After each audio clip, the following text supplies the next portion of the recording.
Hello दोस्तों, आपने नहाते भी समय आपने दादा दादी अथवा नाना नानी के मुंह से यह एक मंत्र जरूर सुना होगा। गंगे च यमुने चैव गोदावरी सरस्वती नर्मदे सिंधु कावेरी जलेस्मिन् सन्निधिं कुरु। इस श्लोक का अर्थ है, हे गंगा, यमुना, गोदावरी, सरस्वती, नर्मदा, सिंधु, कावेरी नदियों, मेरे स्नान के इस जल में आप सभी पधारिए और मुझे पवित्र कीजिए। इस श्लोक की सभी नदियां हमारे लिए पवित्र हैं। आज हम इनमें से एक वंदनीय नदी गोदावरी नदी की कहानी सुनेंगे।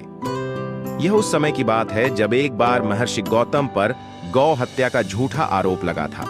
इस आरोप के कारण महर्षि गौतम ने दूर एक वन में जाकर भगवान शिव की आराधना करनी आरंभ की। महर्षि गौतम का निश्चय इतना दृढ़ था कि उन्होंने धूप, गर्मी, ठंड, बारिश एवं जंगली जीवों का भय न रखते हुए अपनी तपस्या जारी रखी। उन्होंने बड़ा कठोर तप किया। उनकी भक्ति और कठोर तपस्या के कारण वन का वह भाग जिसे उन्होंने अपनी तपोभूमि बनाया था, वहां दिव्य तेज उत्पन्न हो गया। एक दिन उनकी भक्ति से प्रसन्न होकर भगवान शिव ने उन्हें दर्शन दिए और मनोवांछित वर मांगने को कहा। तब उन्होंने भगवान भोलेनाथ से कहा, प्रभु, यदि मेरी भक्ति सच्ची है तो कृपा करके यहां देवी गंगा को नदी के रूप में भेजें, जिससे मुझ पर लगा गौ हत्या का आरोप झूठा साबित हो जाएगा। तब भगवान शिवजी ने कहा, हे ऋषि गौतम, देवी गंगा पहले से ही धरती पर विराजमान है और उन्हें वहां से यहां स्थानांतरित नहीं किया जा सकता, परंतु देवी गंगा के स्थान पर देवी गोदावरी यहां नदी के रूप में स्वयं विराजमान रहेंगी और उनकी उत्पत्ति इस ब्रह्मगिरि पर्वत से होगी। भगवान शिवजी के इतना बोलते ही ब्रह्मगिरि पर्वत से जल की एक अविरल धारा बहने लगी। तभी वहां देवी गोदावरी प्रकट हुई। ब्रह्मगिरि पर्वत से निकली उस जलधारा ने शीतल और पवित्र नदी का रूप ले लिया, परंतु महर्षि गौतम तो वहां गंगा को लाना चाहते थे। गंगा नदी के स्थान पर वहां गोदावरी नदी के आने से उन पर लगा गौ हत्या का झूठा आरोप तो मिट गया, परंतु उनके मन में संतुष्टि नहीं हुई। देवी गोदावरी गौतम ऋषि के मन की स्थिति समझ गई।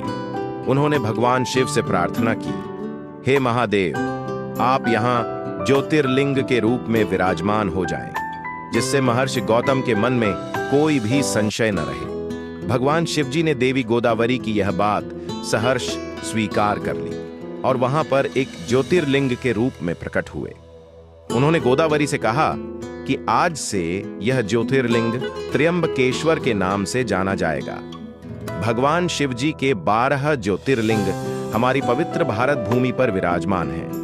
इन 12 ज्योतिर्लिंगों में तीसरे स्थान पर आता है महाराष्ट्र के नासिक जिले में गोदावरी नदी के तट पर विराजमान श्री त्र्यंबकेश्वर ज्योतिर्लिंग।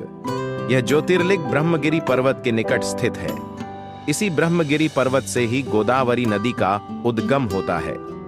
भगवान शिवजी के 3 नेत्र होने के कारण उन्हें त्र्यंबकेश्वर कहा जाता है।